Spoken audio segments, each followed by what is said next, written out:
பொதுத் தேர்வுக்கு தயாராகி கொண்டிருக்கும் 10ஆம் வகுப்பு மாணவர்களுக்கு இந்த வீடியோவில் வந்து உங்களுக்கு 10ஆம் வகுப்பு தமிழ் மாதிரி வினா விடை தினகரன் நியூஸ் பேப்பரில் வந்தது. அது வந்து கொடுத்துருக்கேன்.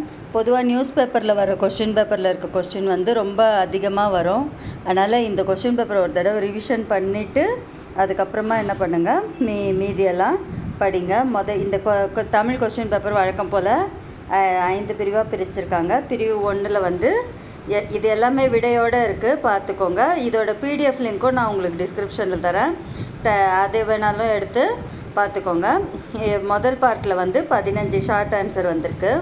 அதுக்கப்புறமா பார்ட்டு 2 அதில் வந்து என்ன பண்ணியிருக்காங்க, 2 இதுவாக பிரிச்சிருக்காங்க, 2 பிரிவாக. பார்ட்டு 2ல் வந்து ஃபஸ்ட்டு பிரிவில் வந்து ஏதாவது 4 ஷார்ட் ஆன்சர் 4 2 8ன்னா அதில் 21வது கொஸ்டின் வந்து கம்பல்சரியாக எழுதணும். அந்த கம்பல்சரி கொஸ்டினை விட்டிங்கன்னா மீதி 3 கேள்விக்கு தான் என்ன பண்ணுவாங்க, ஆன்சர் மார்க் கொடுப்பாங்க. 21வது கேள்வி வந்து உங்களுக்கு மனப்பாட பகுதி கன்ஃபார்மாக வரும். அதில் வந்து எது தான் வரும், திருக்குறள் தான் வரும். அதுக்கு அடுத்தது பிரிவு 2 வந்து ஏதாவது 5 ஷார்ட் ஆன்சர், அது பார்த்துக்கோங்க. அதுக்கு அடுத்தது பகுதி 3 அதில் வந்து என்ன பண்ணியிருக்கிறாங்க, 3 பிரிவாக பிரிச்சிருக்கிறாங்க. 3மே 2 2 எழுதணும். 29லேருந்து 31 வரைக்கும் ஒரு பிரிவு, 3 மார்க் கொஸ்டின், ஒரு கொஸ்டினுக்கு 3 மார்க்குன்ற மாதிரி ஏதாவது 2 எழுதணும். அதில் பிரிவு 2ல் வந்து 34வது கம்பல்சரி, அதுவும் வந்து மனப்பாடச் செய்யுள்லேருந்து கேட்டிருக்கிறாங்க. 32 33 34 அந்த 3த்தில் ஏதாவது 2 எழுதணும். அதில் வந்து 34வது கம்பல்சரி. இப்போ இந்த கம்பல்சரி கொஸ்டினை நல்லா படிச்சுக்கோங்க. இதுவே கூட எக்ஸாமுக்கு வர்றதுக்கு சான்ஸ் இருக்குது. செம்பொன் அடிச்சிரு என தொடங்கும் முத்துக்குமாரசாமி பிள்ளை தமிழ் அல்லது நவமணி வடக்கையில். அதுக்கு அடுத்தது பிரிவு 3 வந்து ஏதாவது 2, அதில் வந்து முதல்ல வந்து என்ன கேட்டிருக்கிறாங்க, தாலாட்டு பாடலில் அமைந்துள்ள தொடர் வகைகள். அதுக்கு அடுத்தது வந்து அலகிட்டு வாய்ப்பாடு கூறு, இதுவும் வந்து இதே குறளே எதுக்கும் படித்து பார்த்துக்கோங்க. இதில் வந்திருக்கு கொஸ்டின் வந்து நியூஸ் பேப்பரில் வந்த மாடல் கொஸ்டின் பேப்பரில் வந்திருக்கு, அதனால் நல்லா பார்த்துக்கோங்க. அதுக்கு அடுத்தது பிரிவு பகுதி 4 இதில் வந்து எல்லாமே 5 மார்க் கேள்வி, இன்டர்னல் கொஸ்டின், இன்டர்னல் சாய்ஸோடு சேர்ந்து வந்திருக்கு. ஃபஸ்ட்டு இது அல்லது அது அப்படின்ற மாதிரி குறிப்பு சட்டகம் எழுதுங்க. கட்டுரைக்கெல்லாம் நிறையா கட்டுரை எழுத வேண்டியது இருக்கும். டைமை நல்லா மேனேஜ் பண்ணி எழுதுங்க. அந்த குறிப்பு சட்டகத்தை பார்த்தே உங்களுக்கு ஆன்சர் மார்க் கொடுக்குற மாதிரி நல்லா கான்ஃபிடெண்ட்டாக எழுதுங்க.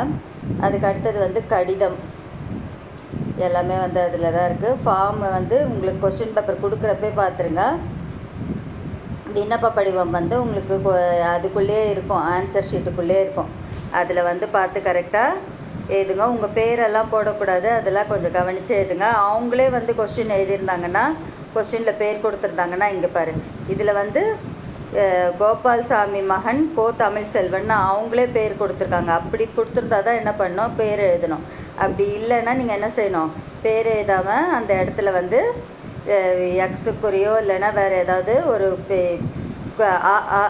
அந்த மாதிரி ஏதாவது ஒரு எழுத்தோ தான் போடணும். ஊர் பேர் அட்ரஸ் எல்லாம் அவங்க கடிதத்துக்கும் அதே தான், அவங்க கொடுத்துருந்தாங்கன்னா தான் என்ன பண்ணணும், அந்த அட்ரஸ் எழுதணும். இல்லைனா ஊர் பேரோ உங்கள் பேரோ என்ன காரணத்தை கொண்டோ போடக்கூடாது. அதுக்கப்புறம் அடித்தல் திருத்தல் இல்லாமல் எழுதுங்க. இதில் ஆன்சரோடு எல்லாமே கரெக்டாக கொடுத்துருக்காங்க, அந்த மாதிரி பார்த்து எழுதுங்க. அதுக்கப்புறம் படம் பார்த்து படம் உணர்த்தும் கருத்து, அதுவும் வந்து புக்கில் இருக்கிறதுல தான் கேட்குறாங்க. நல்லா படிச்சுக்கோங்க. 9 லெசன் தான் இருக்குது, எல்லாத்தையும் நல்லா பார்த்துட்டு போயிருங்க. அதுக்கு அடுத்தது வந்து பகுதி 5 இது எல்லாமே விரிவான விடையளி, 3 8 மார்க் கேள்வி. இதுவும் வந்து குறிப்பு சட்டகம் எழுதி அழகாக நீட்டாக எழுதுங்க. இது வரைக்கும் நிறையா கொஸ்டின் பேப்பர் படிச்சிருப்பீங்க. இதில் வர இந்த கொஸ்டின்ஸை வந்து நிறையா வாட்டி படித்து பாருங்கள். இதில் என்ன நான் டீட்டெயிலில் வந்து இதில் வந்து அன்னமையா கொடுத்துருக்காங்க, அதுவே வந்து கன்ஃபார்மாக வர்றதுக்கு நிறையா வாய்ப்பு இருக்குது. பாயிண்ட் பை பாயிண்ட்டாக எழுதுங்க, அதை பார்த்தே மார்க் கொடுக்குற மாதிரி நல்லா படிச்சுக்கோங்க. நல்லா படிச்சுட்டு அதுக்கப்புறம் எழுதி பாருங்கள். ஒரே ஒரு நாள் தான் டைம் இருக்குது, கான்ஃபிடெண்ட்டாக படிங்க. நல்லா இது பண்ணுங்கள். பல முறை படித்த பாடங்களை எழுதி பார்த்து நீங்களே என்ன பண்ணணும், சுய பரிசோதனை செய்து கொள்வது தேர்வை எதிர்கொள்வதற்கான வழியாகும். நீங்களே வந்து நிறைய ஆன்சர் எழுதி பார்த்து எவ்வளோ மார்க் வரீங்கன்னு நீங்களே போட்டு வேல்யூவேட் பண்ணி பாருங்கள். நல்லா படிச்சுக்கோங்க. All the best. Thanks for வாட்சிங் த வீடியோ.